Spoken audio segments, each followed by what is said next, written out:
할렐루야, 사랑하는 성도 여러분, 4월 20일 토요일 아침 아까의 시간이 돌아왔습니다. 오늘 함께 보실 하나님 말씀은 구약성경 신명기 31장 1절로 13절까지의 말씀인데요. 자, 그럼 함께 오늘 본문 말씀을 통해서 내 하나님 여호와 경외하기를 배우게 할지니라 라는 제목으로 함께 은혜 말씀 나누도록 하겠습니다. 광야 생활 이 40년 동안 하나님의 종 모세는 이스라엘 백성들을 이끌어 오면서 계속적으로 이 자신에게 하나님께서 주신 그 율법을 기록하고 선포해 왔습니다. 이렇게 하나님께서 주신 이 율법은 이스라엘 백성들이 하나님께서 약속하신 그 땅 가나안에 들어가 정착하고 살아가면서 꼭 지켜야 할 그러한 내용들이므로 결코 가벼이 여기서는 안 되는 것들이다 라고 하는 것을 우리에게 가르쳐 주고 있습니다.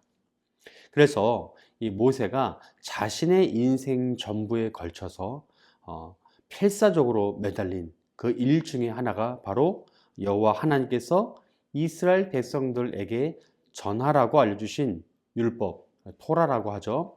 이 율법을 온전히 또 기록하고 가르치는 것이었습니다. 그래서 우리 창세기, 출애굽기, 레위기, 민수기, 신명기 이렇게 모세 오경을 보시면 우리가 흔히 이 시내산이라고 하는 이 호렙 언약 이것이 기록된 출애굽기와 이 모압 언약이라고 기록된 이 신명기 이 두 성경의 말씀을 우리가 서로 비교해 가면서 읽는 것이 참 중요한 일이다라고 말씀을 드립니다. 왜냐하면 이 두 성경 모두 무엇입니까? 바로 하나님의 율법에 대해서 우리에게 강조하고 또 그렇게 가르쳐 주고 있기 때문이죠.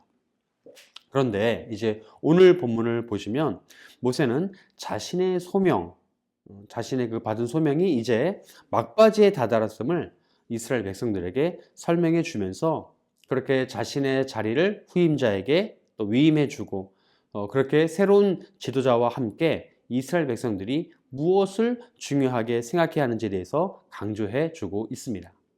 그럼 함께 오늘 본문 말씀을 살펴보시면서 오늘 우리가 받을 은혜 메시지를 향해 한 번 더 나아가도록 하겠습니다. 먼저 1, 2절 말씀을 한번 읽어볼 텐데요. 또 모세가 가서 온 이스라엘에게 이 말씀을 전하여 그들에게 이르되 이제 내 나이 120세라 내가 더 이상 출입하지 못하겠고 여호와께서도 내게 이르시기를 너는 이 요단을 건너지 못하리라 하셨느니라. 아멘. 네, 방금 읽은 이 본문 말씀이 증거해주고 있는 것처럼 모세는 자신의 나이가 이제 120살이 되었고 이제 120세가 되었고 이제 자신의 지도력은 새로운 사람에게 이양되어져야 한다라고 이스라엘 백성들에게 선포하고 있습니다. 사실 모세는 이후에 이 갈렙의 고백처럼 당시에도 모세는 능히 하나님의 일을 감당할 수 있는 그러한 에너지와 뜻이 있었죠. 하지만 중요한 것은 그러한 모세의 생각과 뜻이 아니라 바로 하나님의 뜻과 생각, 하나님의 계획이 중요하다라는 것을 우리는 알아야 한다는 것이죠. 제 아무리 모세가 당시에도 건강했고 강건했고 또 가나안 땅에 들어갈 그런 의지가 정말 누구보다도 확고했고 그렇게 또 자격이 있다라고 할지라도 그것은 하나님의 허락과 계획에 부합되지 않는다라는 것이면 결코 이루어질 수 없는 일이다라고 하는 것을 우리는 보게 됩니다. 그러므로 이것까지 하나님의 이런 뜻까지 모세가 인정하기 위해서는 참 얼마나 많은 고민과 번뇌를 그가 겪었을까 우리는 짐작이 가능합니다. 마찬가지입니다. 우리의 이 신앙생활 역시도 우리가 끝까지 간구하고 고민해야 된다라고 하는 바로 그러한 성질의 것이다 라고 하는 것을 우리는 깊이 묵상해야 합니다. 그러므로 우리는 내 뜻과 계획이 제 아무리 분명하고 또 확고하고 내게 선명하다 그렇다 할지라도 결단코 하나님의 뜻과는 반대 방향으로 가게 해서는 안 된다라고 하는 것을 우리는 깨달아야 합니다. 이것을 인정하지 않고 결국 내 뜻만을 고집해 나간다면 그것은 하나님 앞에 아주 큰 그런 교만의 죄가 된다라고 하는 것을 우리가 보게 됩니다. 자, 그러므로 이 모든 것을 깨닫고 인정하여서 내 삶 역시도 온전히 하나님 뜻에 맡기는 그런 우리가 모두가 되기를 간절히 소망합니다. 예, 그럼 바로 이어서 3절, 6절 말씀을 읽도록 하겠습니다. 3절에서 6절. 여호와께서 이미 말씀하신 것과 같이 내 하나님 여호와께서 너보다 먼저 건너가사 이 민족들을 내 앞에서 멸하시고 네가 그 땅을 차지하게 할 것이며 여호수아는 내 앞에서 건너갈지라. 또한 여호와께서 이미 멸하신 아모리 왕 시혼과 옥과 및 그 땅에 행하신 것과 같이 그들에게도 행하실 것이라. 또한 여호와께서 그들을 너희 앞에 넘기시리니 너희는 내가 너희에게 명한 모든 명령대로 그들에게 행할 것이라. 너희는 강하고 담대하라. 두려워하지 말라. 그들 앞에서 떨지 말라. 이는 내 하나님 여호와 그가 너와 함께 가시며 결코 너를 떠나지 아니하시며 버리지 아니하실 것임이라 하고. 아멘. 네, 이스라엘 백성들은 하나님의 종 모세가 더 이상 자신들과 함께하지 않게 될 거라는 그런 소식을 듣고 이 두려움에 휩싸이게 되죠. 하지만 하나님께서는 모세가 있고 없고의 그런 차이로 두려워할 필요가 없다라고 그렇게 모세의 입술을 통해 이스라엘 백성들에게 말하고 안심시켜 주시죠. 왜냐하면 그 모세를 세우신 하나님께서 직접 새로운 리더를 그들에게 주실 것이고 또 이전과 또 다른 그런 경험한 적이 없는 놀라운 그런 새로운 역사를 하나님께서 써 나가실 것이기 때문이다라고 하는 것이죠. 그 증거가 바로 무엇입니까? 여호수아를 세운 것이고 그 이름을 말씀하시고 이전에 정복했던 땅과 그곳 왕들의 이름을 다시 언급하신 것입니다. 또한 이 언약에 대한 증표로 하나님은 3절 말씀에 자신이 이스라엘보다 언제나 앞서가실 것이고 여호수아도 이스라엘보다 앞서가게 하실 것이다 라고 약속하신 것이죠. 그리고 5절 말씀을 통해 가나안 땅 대적들을 하나님께서 이스라엘 앞에 넘기겠다라고 하시고 또한 6절 말씀에 그렇게 당부하고 명령하시기를 강하고 담대하며 두려워하지 말고 대적들 앞에서 너희가 떨 필요가 전혀 없다라고 그렇게 선포하고 계신 것입니다. 여러분, 왜냐하면 여호와 하나님께서 이스라엘과 함께 진행하시면서 그렇게 당신의 백성 곁을 떠나지도 또 버리지도 않으실 거라 약속하셨기 때문인 것이죠. 사랑하는 성도 여러분, 모압 평야에서 이 말씀을 받은 이스라엘 백성들을 우리가 생각해 볼 때 이 말씀을 오늘 우리에게 적용해 보기를 원하면 여러분, 오늘을 살아가는 우리 역시도 동일하게 같은 이 위로와 평안을 우리가 이 담대함을 받을 수 있다라고 말씀을 해드립니다. 왜냐고요? 왜냐하면 이스라엘과 동행하시는 하나님께서 오늘을 살아가는 우리에게도 동일하게 그 계획과 역사를 우리에게 선물해 주실 것이기 때문이죠. 빌립보서 4장 9절 말씀 이렇게 증거합니다. 너희는 내게 배우고 받고 듣고 본 바를 행하라. 그리하면 평강의 하나님이 너희와 함께 계시리라. 아멘. 그렇습니다. 이처럼 우리는 하나님께서 우리에게 명령하신 율법을 가까이 함으로 우리 하나님과 언제나 우리는 동행할 수 있다라고 하는 사실을 우리는 깨닫고 믿게 됩니다. 이러한 위로와 격려가 언제나 우리 삶 속에 가득하기를 주의 이름으로 간절히 축원합니다. 아멘. 이어서 우리 7절 말씀, 8절 말씀도 읽어볼까요? 모세가 여호수아를 불러 온 이스라엘의 목전에서 그에게 이르되 너는 강하고 담대하라. 너는 이 백성을 거느리고 여호와께서 그들의 조상에게 주리라고 맹세하신 땅에 들어가서 그들에게 그 땅을 차지하게 하라. 그리하면 여호와 그가 내 앞에서 가시며 너와 함께 하사 너를 떠나지 아니하시며 버리지 아니하시리니 너는 두려워하지 말라 놀라지 말라. 아멘. 네, 이 말씀을 통해 하나님께서는 이스라엘에게뿐만 아니라 여호수아 개인에게도 똑같이 당신의 영원한 임재와 보호를 약속해 주고 계십니다. 여러분, 사실 그렇습니다. 모세도 그렇고 여호수아 역시도 그럴 것이 누구든 이러한 리더의 자리, 이렇게 주의 종의 자리에 서게 되면 참으로 두렵고 많이 겪을 수밖에 없는 그런 외로움을 우리가 예상하게 되죠. 그래서 누구에게나 이 모두를 대표하여 선다는 것은 참으로 힘들고 어려운 일이 아닐 수 없습니다. 하지만 우리 어느 누구든 하나님께서 세우신 그런 리더의 자리에 있는 그런 사람이라면 반드시 이 약속을 우리는 기억해야 합니다.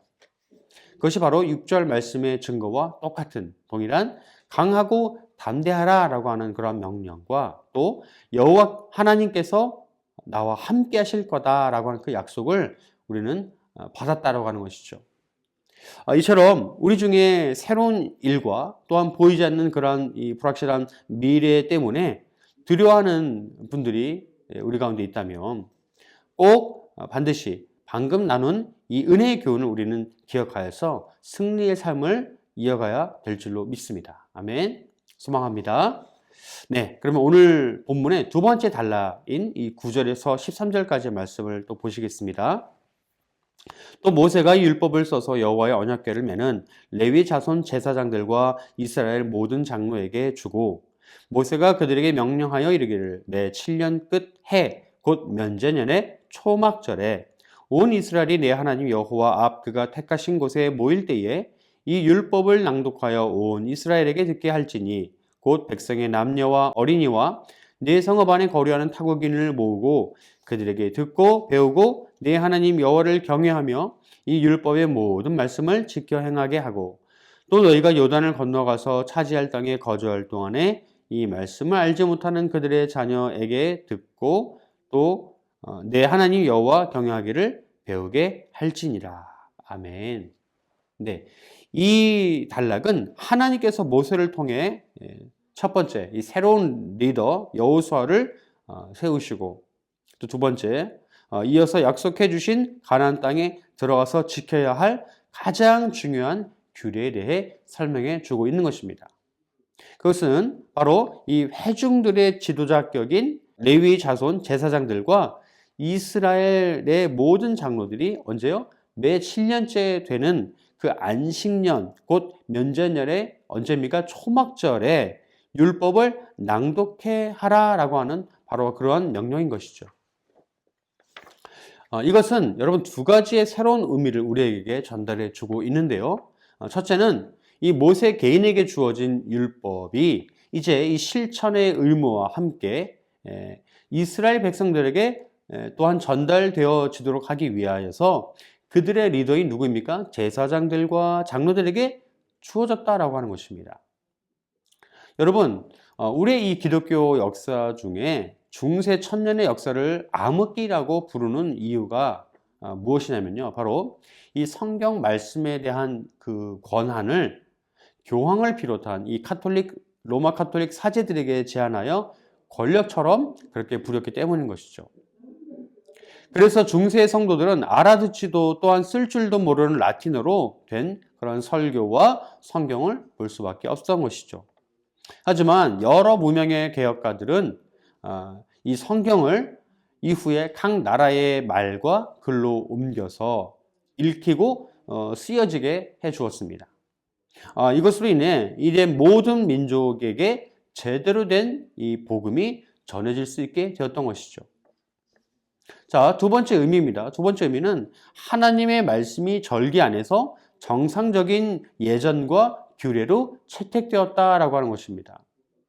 그것은 이스라엘 역사 중에 포로 전과 후에도 하나님의 율법은 요시야 왕 때에 이 개혁의 기치로 낭독되었고 에스라와 또 느헤미야 이 선지자 시대에도 또한 레위인과 제사장들로 인해 말씀이 선포되어지고 백성들과 함께했다라고 하는 사실을 통해 우리는 확인할 수 있습니다. 오늘날 우리가 드리는 이 예배 시간에서도요, 여러분 절대 빠질 수 없고 또 가장 많은 시간을 차지하고 있는 것, 할애하는 것이 무엇입니까? 바로 우리가 이 설교 말씀을 듣는 시간인 것이죠. 이처럼 하나님의 말씀을 듣고 해석하는 것은 하나님의 백성이라면 누구나 누려야 할 은혜이고 의무인 것이죠. 그러므로 말씀을 대하는 우리의 자세는 너무나 중요한 것입니다. 언제나 우리의 믿음의 삶 중심에 말씀이 자리 잡고 있어야 함을 우리는 믿고 깨닫습니다. 13절, 오늘 본문 13절 말씀의 마지막 부분의 증거처럼 오직 말씀을 통해 모든 사람들이 여호와 하나님을 경외하기를 배우게 해야 함을 우리는 잊지 않고 평생 우리가 지켜야 할 거룩한 의무로 삼아야 될 줄로 믿습니다. 그러므로 깨닫고 바라기를 원하는 것은 사람이 우리의 대장이 아니라고 하는 것이죠. 또 오직 우리 예수님만이 우리의 대장 되시고 성령께서 깨닫게 해주시는 그 말씀들을 날마다 읽고 마음에 새겨서 모든 사람에게 전파해야 하는 바로 그런 귀한 믿음의 삶, 또 말씀의 삶, 그 말씀을 전파하는 삶을 살아가는 것이 우리의 은혜인 줄 이 시간 함께 고백합니다. 이런 삶으로 나아가는 저와 우리 모든 성도님들 되시기를 주 이름을 간절히 축원합니다. 아멘. 함께 기도하시겠습니다. 사랑의 하나님 감사합니다. 광야 같은 우리의 삶 속에서 한 줄기 물처럼 또 빛처럼 우리를 다시 살게 해줄 그 말씀으로 살아가게 하여 주시옵소서. 사람을 의지하는 게 아니라 오직 말씀을 통해 우리 여호와 하나님을 경외하는 법을 배우게 하여 주시옵소서. 감사드리며 이 모든 말씀 우리 거룩하신 주 예수 그리스도 이름으로 기도드리옵나이다. 아멘. 네, 오늘도 말씀으로 승리하시고 내일도 말씀으로 또 은혜로 자리로 나가길 소망합니다. 감사합니다.